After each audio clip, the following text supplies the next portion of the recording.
Hey everyone, this is Chris Steele again with Fun Infused Games, and I'm gonna do part two of my Platinum Kill playthrough, talk through sort of thing.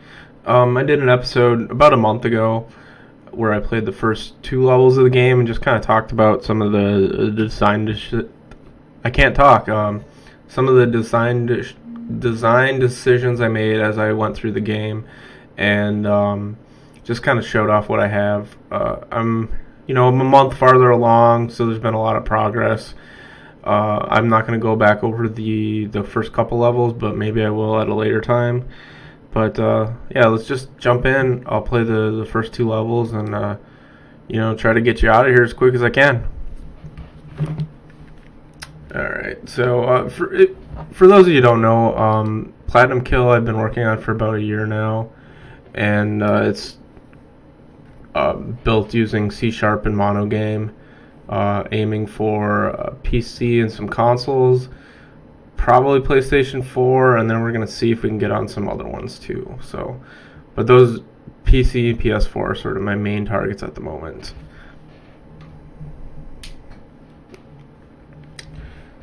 Loading screen is new. Sometimes this really fired off fast before. It doesn't seem like it does anymore.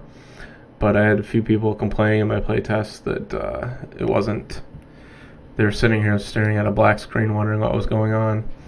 Okay. Probably change that logo a little bit since you had previously seen it. Alright. Probably, I don't know, it might have this new screen might be here too.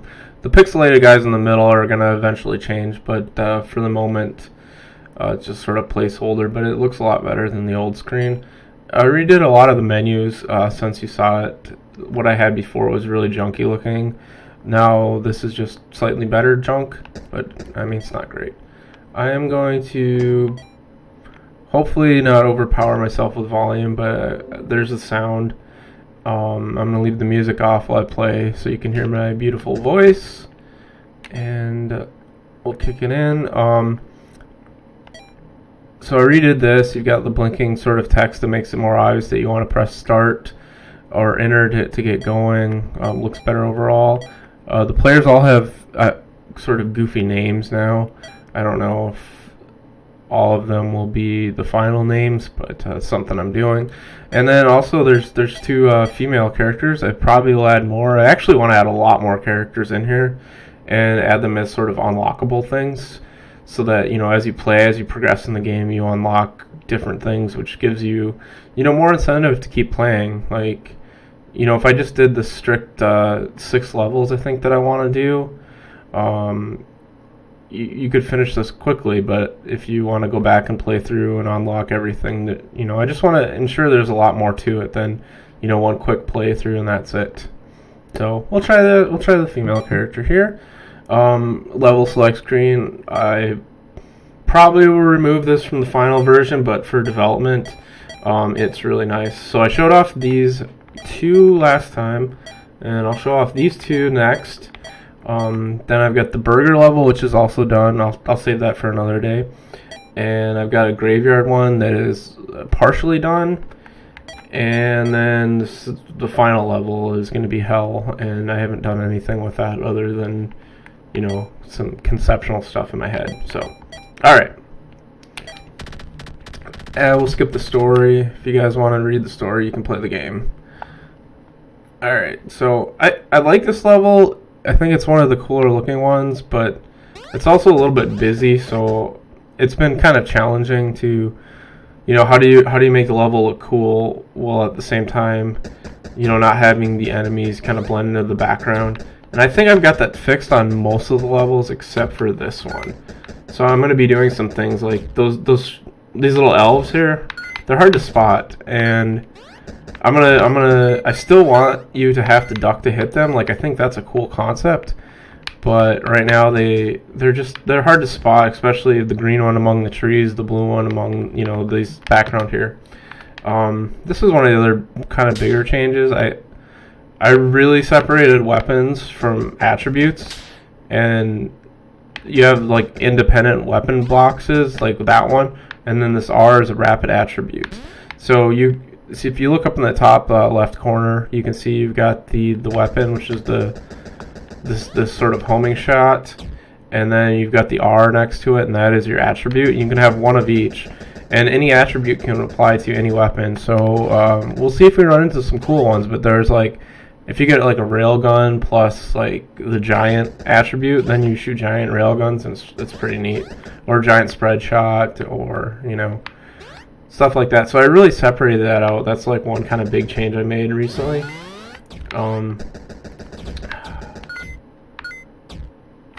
I changed this homing gun a lot too. I think I actually did talk about it in the last video, saying how overpowered it was, and it still probably is some, but it's not quite as smart as it used to be. It was really good before about like hitting everything. See, it's not shooting that penguin until he gets close.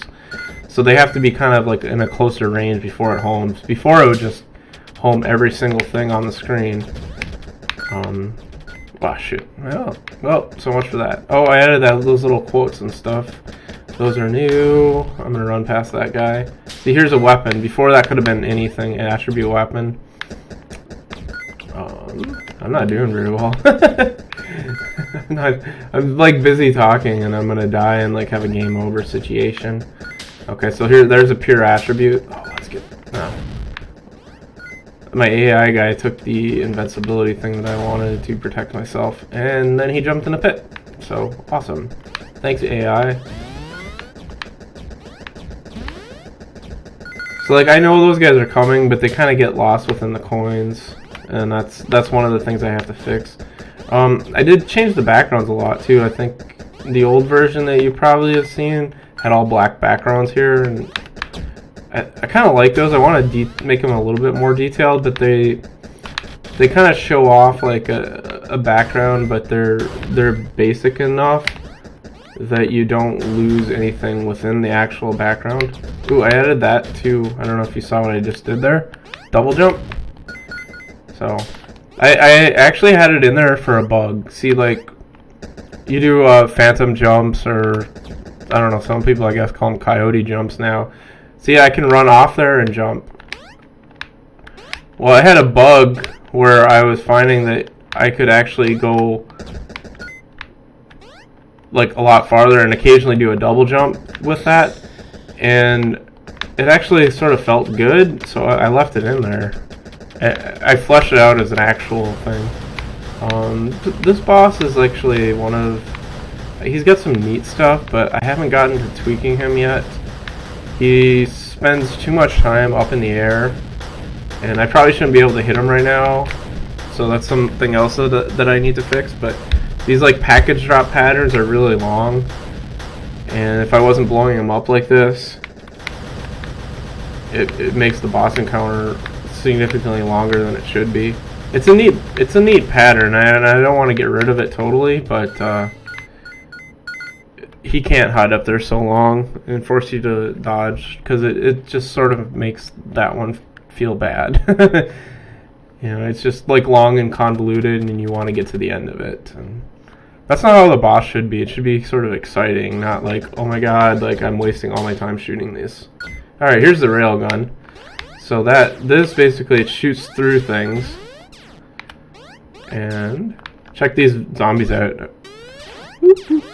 Isn't that neat? I had that bounce block there, and I'm like, well, why should the player be the only one to have fun with it? Let's make the enemies bounce on it too. Okay. Let's see if I can get a good attribute. Rapid, that's not real fun. Although this is a really useful weapon right now. This is another one that's like overpowered, especially on the bigger enemies, because it can hit them bigger enemies multiple times, which it probably shouldn't be able to. But at the moment it can, so that, like, as it passes through, it might hit something 2 or 3 times. And when you come to like the giant slime enemies later on this level, if I still have this, I'm gonna just wipe them out. Yep, like this guy, it hits him several times, and he's, well, there's a little design trick that it's supposed to let him get close to you before you kill him. But that apparently didn't work. He got a little too close, so I probably have to fix that. Here's that giant power. Oh, here we go. Sweet. Giant railgun. think I gotta change the landing of these platforms because it's really hard to shoot the guys that are here. Yeah, what do you need, kiddo? I'm in the middle of something. What do you need? Okay, Yeah, I'm recording. I'm recording live. Do you need something? I'll come talk to you in a second, okay? Is it live? Well, no, but it's recording, so if you're on there, you're on the screen. I know, I can see. Yeah. See, you should play. And then I can record you playing and talk. Do you want to play? Sure. Alright, this is my daughter, and she's I don't know gonna how. dominate the game. I don't know how. You do know how. Is X the shooter? Yeah. Okay. So you're doing good. Oh, wait. You're her. You're not the glowing red guys. Oh, no. So you're the one with the big purple gun. Yeah, I get it. You're gonna talk. Yeah. So Can